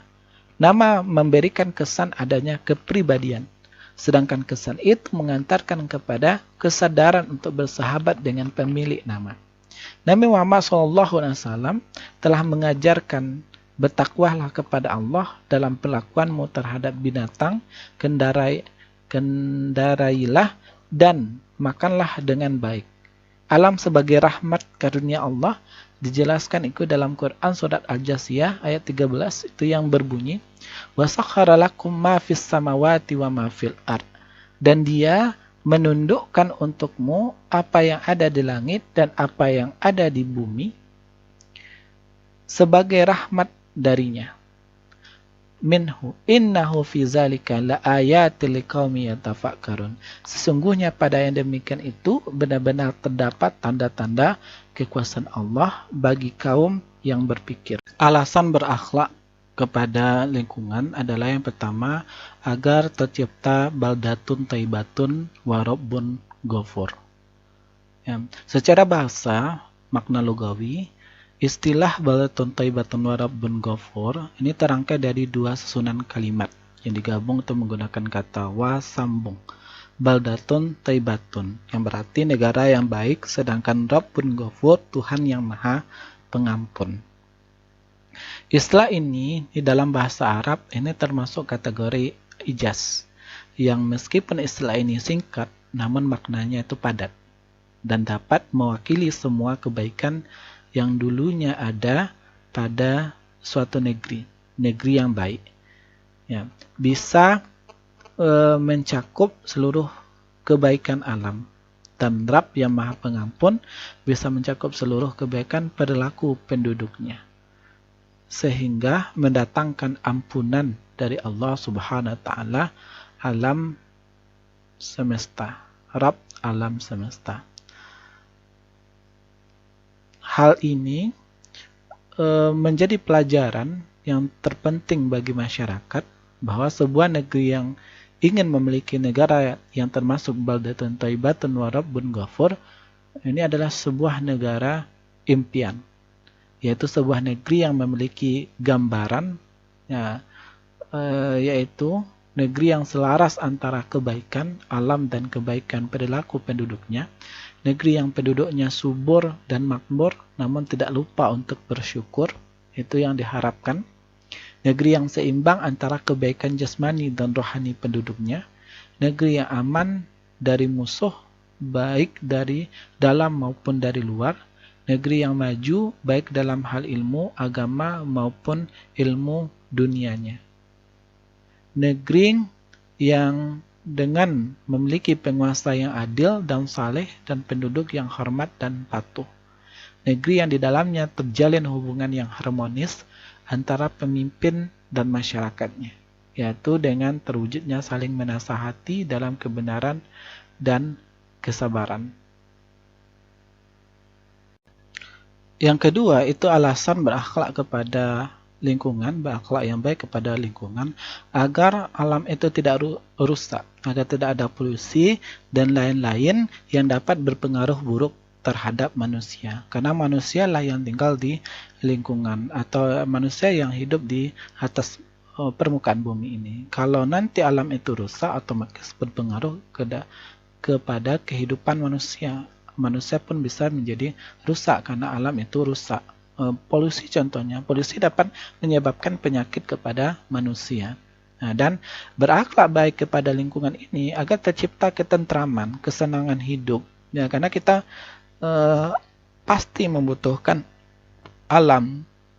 Ya, sebagai contohnya kita membutuhkan makanan yang berasal itu dari alam. Nah, dan kekeringan itu perang saudara.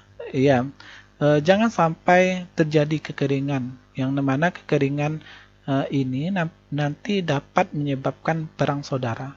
Rusaknya alam itu dapat menyebabkan nanti kemiskinan. Kemiskinan ini nanti akan menyebabkan orang berbuat kejahatan dan juga dapat menyebabkan perang saudara.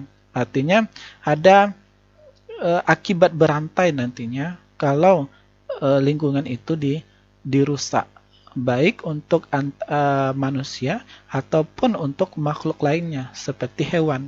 Kalau lingkungan itu rusak, ya, hewan yang tinggal di lingkungan itu tentu juga akan rusak. Ya, ada akibat berantai dari kejahatan manusia akibat merusak lingkungan, dan jangan ini terjadi. Nah, Dan kalau kita lihat di dalam surat Al-Hasr ayat 5, ini ada semacam pengecualian-pengecualian, yaitu ketika perang. Ya, kalau ada kepentingan siasat perang, itu dibolehkan untuk merusak alam. Tapi ini atas dasar perintah Allah. Ya, ada pengecualian dalam hal-hal tertentu yang tujuannya adalah untuk siasat perang dan tujuan-tujuan yang dibolehkan oleh Allah. Ya, dalam keadaan terpaksa atau ada kepentingan Islam atau siasat perang. Nah, kita lihat di sini, maka taktum min linah, apa yang kamu terbang itu di antara kurma milik orang-orang kafir, atau au taraktumuha qa'imatan ala usuliha, atau yang kamu biarkan tumbuh berdiri di atas pokoknya. Fabi isnillah, maka itu terjadi dengan izin Allah, dan karena dia hendak waliyukhziyal fasikin, karena dia hendak memberikan kehinaan kepada orang-orang fasik. Ya, kalau kita lihat tafsir dari ayat ini, ya bahwasanya ketika Rasulullah itu sampai ke tempat Bani Nadir, yaitu orang Yahudi, mereka itu bersembunyi dalam benteng-benteng mereka. Rasulullah memerintahkan kaum muslimin menebang dan membakar pohon kurma mereka sehingga memunculkan asap. Bani Nadir berteriak memanggil Rasulullah SAW, "Hai Muhammad, engkau telah melarang mengadakan kerusakan di muka bumi ini dan mencela orang-orang yang berbuat kerusakan itu.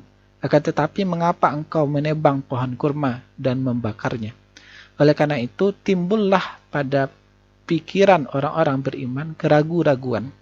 Mereka berkata, kami akan menanyakan kepada Rasulullah SAW, apakah kami memperoleh pahala karena menebang pohon-pohon kurma itu, atau kami berdosa karena kami tidak mengetahui? Maka turunlah ayat ini, ya surat Al-Hasr ayat 5 ini, ya, yang menerangkan bahwa perintah penebangan dan pembakaran pohon kurma orang-orang Yahudi itu adalah atas perintah Allah, dan Allah membenarkan untuk merusak harta orang kafir seandainya hal itu diperlukan. Semua tindakan yang dilakukan Rasulullah terhadap orang-orang Yahudi Bani Nadir, baik merobohkan pohon-pohon kurma mereka atau tidak, semua itu berdasarkan perintah Allah dengan maksud membersihkan Madinah dari kejahatan Bani Nadir.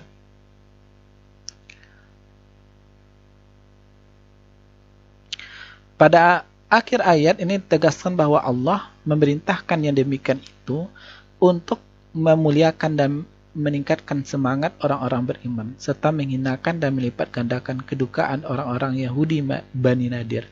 Kedukaan karena kalah dalam berperang, kedukaan karena terusir dari kampung, dan kedukaan karena kemusnahan harta benda mereka.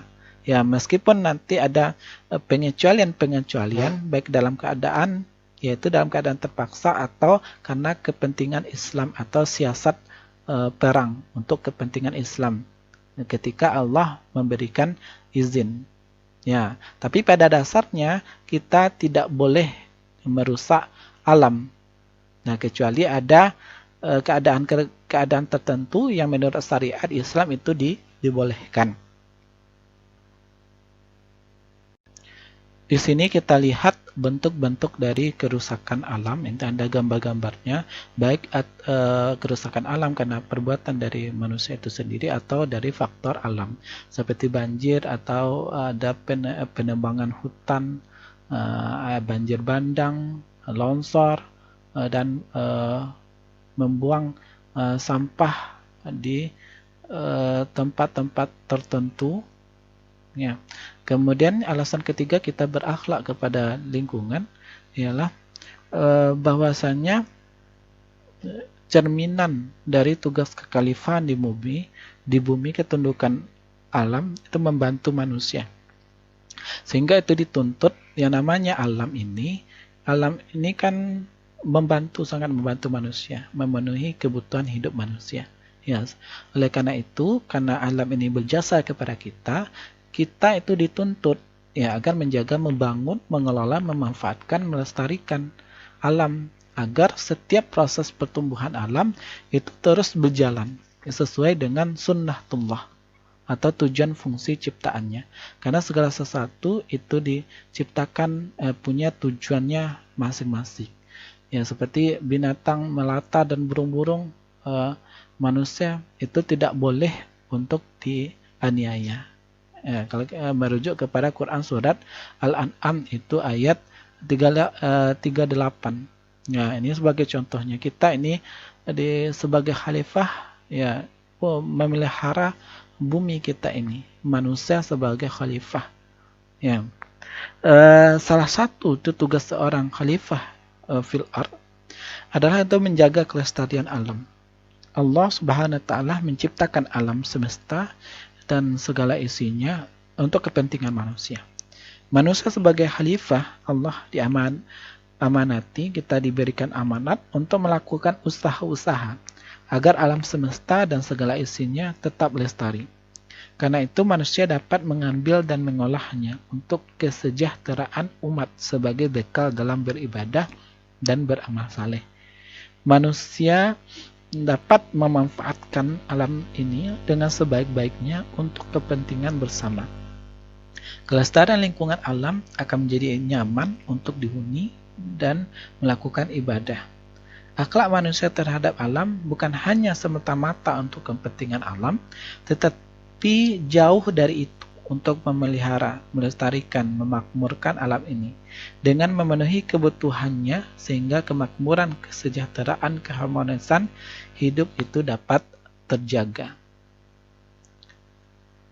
Wa ma min dabbatin fil ardi, dan tiadalah binatang-binatang yang ada di bumi, wala ta'irin yatiru bijanahihi, dan burung-burung yang terbang dengan kedua sayapnya, illa umamun amtalukum, melainkan umat juga seperti kamu.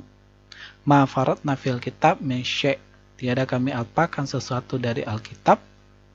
Tsumma ila rabbihim yahsyarun, kemudian kepada Tuhanmu lah mereka itu dihimpunkan.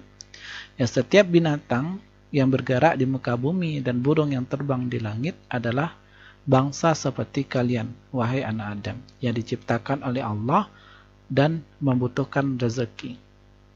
Ya, artinya di sini mereka juga binatang atau tumbuh-tumbuhan, ya, mereka itu hidup, ya, disamakan dengan kita.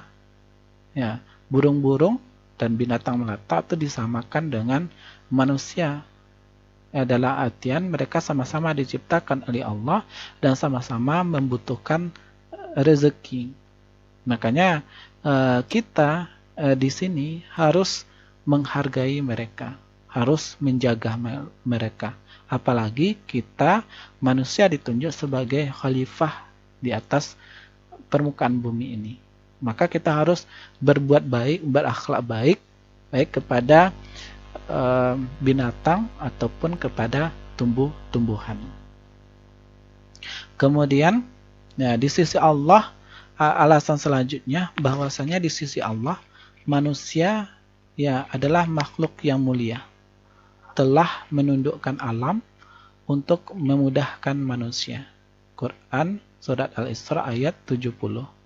Walaqad karramna, dan sesungguhnya kami telah muliakan anak-anak Adam, wa hamalnahum fil barri, dan kami angkut mereka itu di daratan dan di lautan, wa razaqnahum minat thayyibat, dan kami beri mereka rezeki yang baik-baik, wa faddalnahum ala katsirin mimman khalaqna tafdila, dan kami lebihkan mereka atas kelebihan yang sempurna atas kebanyakan makhluk yang telah kami ciptakan. Ya, karena kita telah diberi kelebihan, ya, kelebihan untuk menundukkan alam, untuk memudahkan manusia.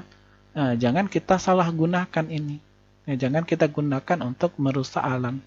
Ya, gunakanlah alam ini, ya, lestarikanlah alam ini, manfaatkanlah alam ini. Ya, tidak boleh kita melampaui batas. Ya, kita harus mengolah alam ini sesuai dengan yang dikehendaki oleh Allah Subhanahu wa taala. Ya.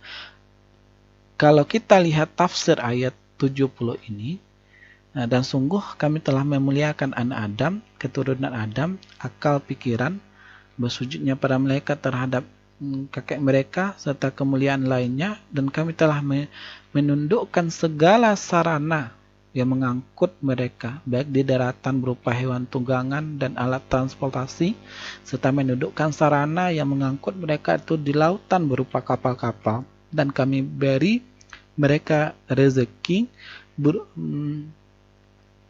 berupa makanan, minuman, dan pernikahan yang baik-baik dan sebagainya. Dan kami juga lebihkan mereka di atas banyak makhluk ciptaan kami dengan kelebihan besar lagi sempurna. Sebab itu mereka wajib bersyukur atas nikmat-nikmat Allah. Ya, cara kita bersyukur salah satunya yaitu berakhlak yang baik itu kepada lingkungan. Kemudian pengrusakan lingkungan itu juga termasuk pengrusakan terhadap diri manusia itu sendiri. Sebagai contoh, kita membuat polusi umpamanya. Ya, ketika membuat polusi, ya, itu akan berpengaruh kepada diri kita sendiri. Ketika kita menebang pohon secara liar, ya, penebangan liar umpamanya, nanti akan menyebabkan longsor, menyebabkan banjir bandang. Nah, makanya diartikan pengrusakan lingkungan itu berarti pengrusakan terhadap diri manusia itu sendiri. Makanya kita jaga alam. Kalau kita menjaga lingkungan, berarti kita sama dengan menjaga diri kita sendiri. Kemudian selanjutnya alasan kita berakhlak kepada lingkungan, kita sebagai manusia itu dituntut untuk tadabbur. Iqra, bismi rabbikal ladzi khalaqa. Iqra di sini kan banyak maknanya. Ya, banyak, bacalah. Bacalah di sini bukan ayat-ayat qauliyah saja seperti Al-Qur'an dan hadis, bukan itu saja, tetapi bacalah ayat kauniyah. Alam takambang jadi guru. Dari adanya capung, manusia mempelajarinya dan menciptakan helikopter. Dengan adanya ikan, manusia mempelajarinya sehingga terciptalah di sini kapal selam. Makanya kita diajak tadabbur, berpikir, merenung alam, ya, agar kehidupan itu menjadi lebih baik dengan mengadakan eksperimen. Ya, maka ada ilmu pengetahuan alam, ada fisika, ada kimia, ada biologi. Kita memanfaatkan interaksi dengan alam, dengan memanfaatkan alam. Nah, tetapi ada hal-hal yang harus kita ketahui, kita tidak boleh melampaui batas. Nah, kemudian kita juga membahas ayat-ayat, ya, yang berkenaan dengan lingkungan, diantaranya Quran Surat Al-Baqarah ayat 30. Ya, wa qala rabbuka lil malaikati, dan ingatlah ketika Tuhanmu berfirman kepada para malaikat, inni ja'ilun fil ardi khalifah, sesungguhnya aku hendak menjadikan seorang khalifah di muka bumi. Qalu ataj'alu fiha ma yufsidu fiha wa yasfikud dima. Mereka itu berkata, mengapa engkau hendak menjadikan khalifah di muka bumi ini orang-orang yang membuat kerusakan padanya dan menumpahkan darah, padahal kami senantiasa, wa nahnu nusabbihu bihamdika wa nuqaddisu lak, padahal kami senantiasa bertasbih dengan memuji engkau dan mensucikan engkau. Ya, qala, Tuhan berfirman, sesungguhnya aku mengetahui apa yang tidak kamu ketahui. Nah, ini dalil berkenaan dengan manusia itu sebagai khalifah di atas permukaan bumi. Ya, sebagai khalifah kita harus menjaga kelestarian alam.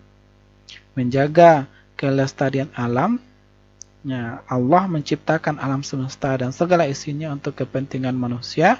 Manusia sebagai khalifah Allah diamanahkan untuk melakukan usaha-usaha agar alam semesta dan segala isinya tetap lestari.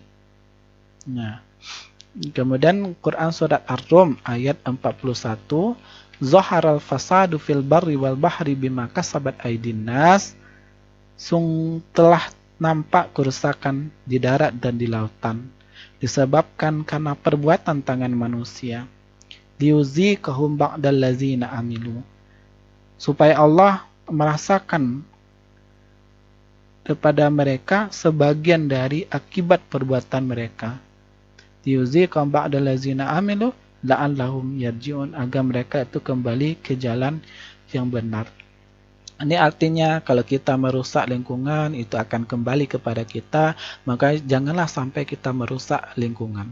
Ya, kita harus melestarikan lingkungan. Kalau lingkungan itu lestari, subur, maka itu akan kembali kepada kita, akan bermanfaat dengan diri kita. Maka kehidupan manusia yang pada saat ini tergantung kepada lingkungan. Oleh karena itu kita harus menjaga lingkungan dengan sebaik-baiknya. Bukan hanya teori saja, tetapi kita mesti harus mempraktekkan itu dalam kehidupan sehari-hari. Ya, itu saja dari Bapak.